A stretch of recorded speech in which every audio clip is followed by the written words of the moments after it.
Sup, peeps? WWE Smackdown, June 6, 2025 results. Sorry I've been away for a few days, but I'm back! Next!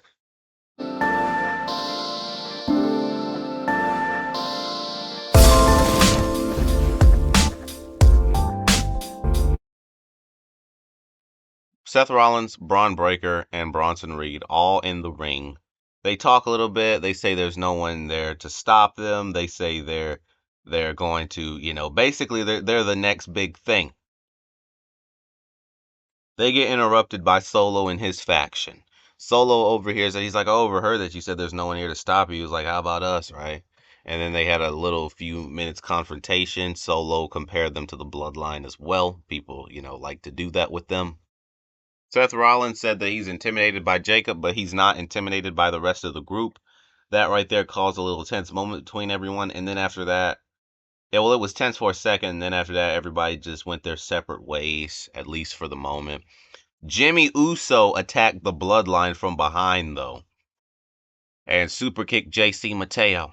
A few seconds later, he actually had a match against JC Matteo. Solo was again, like he's done before, trying to recruit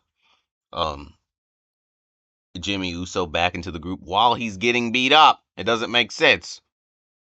But anyway, he was trying to do that during the match. Jimmy was going to the top rope. Solo was going for the distraction. Jacob from the other end.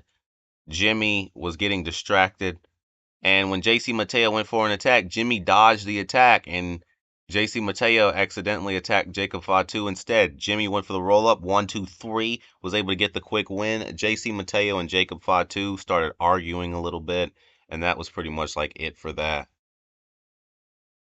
Maybe it's not too much of anything, but I want to go ahead and mention this. Seth Rollins was smiling during this moment. I want to go back to this moment when Jey Uso was delivering the super kick to JC Matteo. Seth Rollins was smiling. It's almost like, are they working together? Is he going to be the next member of the group? I don't know, but at least I'm saying it just in case it happens. I already made the prediction. Well, the kind of prediction. You get the idea. Just throwing it in there.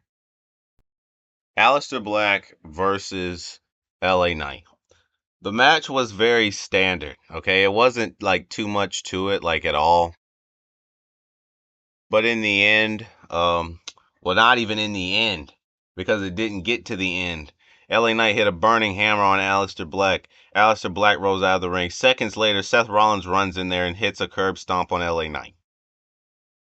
Then after that, he sets up for another one. Then Aleister Black jumps in the ring, right, to like distract. And then the rest of the group shows up. Braun Breaker, spear to Aleister Black. They toss Aleister Black out of the ring seconds later. Bronson Reed hits a senton on LA Knight, a spear to LA Knight, and it's like they're just, again, they keep proving their point week in and week out about this hardcore stuff. This is just what they do. Andrade and Penta were surrounded around the ring by Seth Rollins and the rest of his group. I mean, I'm sure almost everyone watching this thought of the Shield in this moment. I'm almost sure of it.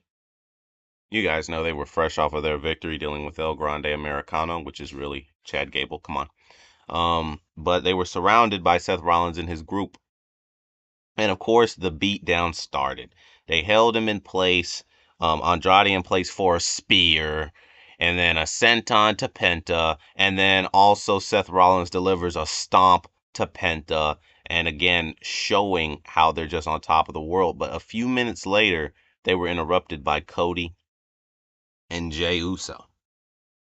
And it was like a little bit of a stance for a second, and then Seth and the rest of his group just left the ring, and Cody and Jey were left in the ring. Cody and Jey talk for a few minutes, and then John Cena comes out there, and he has the announcer announce him like he likes to do, and then Logan Paul comes from behind with brass knuckles on his hand and punches Jey Uso in the face with the brass knuckles. He attempts to do the same thing to Cody Rhodes, but Cody Rhodes reverses it into the crossroads position, but John Cena runs up and title belt to the face of Cody Rhodes. He seconds later picks up Jey Uso and slams him down for the AA. And then Logan Paul does some like super cool move to Cody Rhodes. I don't know what it's called. You guys would have to just watch it. He's done it. He's done it, times before. And then delivers a frog splash to not only Cody Rhodes, but also delivers a frog splash to Jey Uso as well. Logan Paul picks up Jey Uso's title. John Cena gets on the mic for a few minutes and starts talking, and he decides that he's not done. They put Cody Rhodes and Jey Uso back in the ring. John Cena delivers another AA to Cody Rhodes. And then after that, he's like, knock him out, talking about Jey Uso. He told Logan Paul, he said, knock him out. Logan Paul got in position and delivered a knockout punch to Jey Uso, a regular knockout punch, no brass knuckles or anything, just a regular knockout punch. And then they again held their titles up.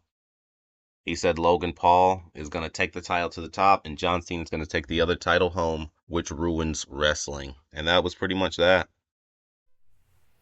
Peace out, peeps. I said peace out, peeps, but how can I go before I talk about MITB, Money in the Bank? How can I go before that?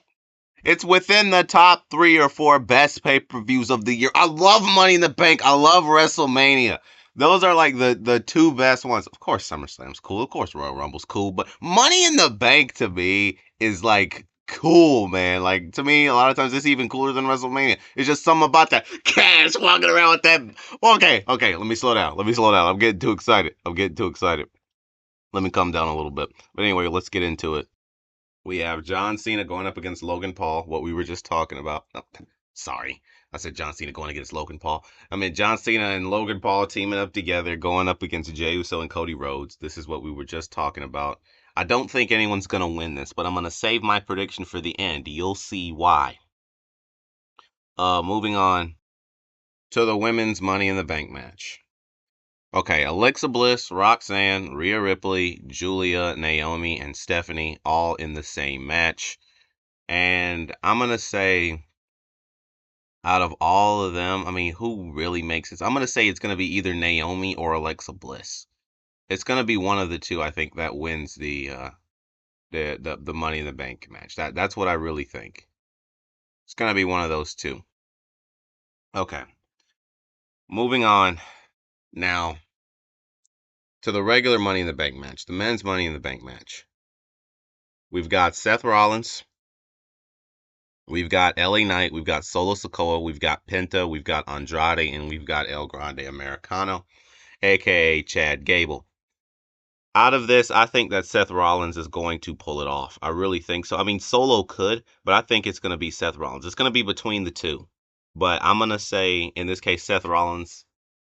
And I think you guys know where I'm going. Because, like, when you think of some of the most memorable people that held the Money in the Bank contract, I mean, I'm sure Seth Rollins comes to mind. I'm sure. Out of the names that you think of. So I think Seth Rollins is probably going to win this. Becky Lynch versus Lyra Valkyria again. We'll see how this goes. I mean, I'm going to basically go off of what I hope. I'm not even going to make a prediction. I just hope that Becky Lynch, the GOAT, the veteran, pulls it off. I really hope that Becky Lynch pulls this off. And now back to John Cena and Logan Paul going up against Jey Uso and Cody Rhodes. I don't think anyone's going to win. I really don't. I think that Seth Rollins is going to win the Money in the Bank at the beginning of the show, and at the end of the show, he's going to cash in on either John Cena or Jey Uso. That's really what I think is going to happen. I really do. Though it would probably make more sense for him to cash in on Jey Uso, because then they can have the whole Survivor Series like champion versus champion thing again. And then, as I said, I feel like before John Cena leaves, they're going to have him go up against all of his former opponents. And I mean, doesn't that make sense that Seth Rollins be on that list? That's one of the most iconic storylines ever. John Cena, Seth Rollins. Of course, there's plenty others. John Cena, AJ Styles. John Cena, Randy Orton. John Cena, CM Punk. Hopefully we get John Cena and CM Punk and John Cena and AJ Styles before the year is out, as well as some others. But that's what I think is probably going to happen tonight. If I am right, come back here and like my last 10 posts. Now I can confidently say this. Peace out, peeps. I'm done.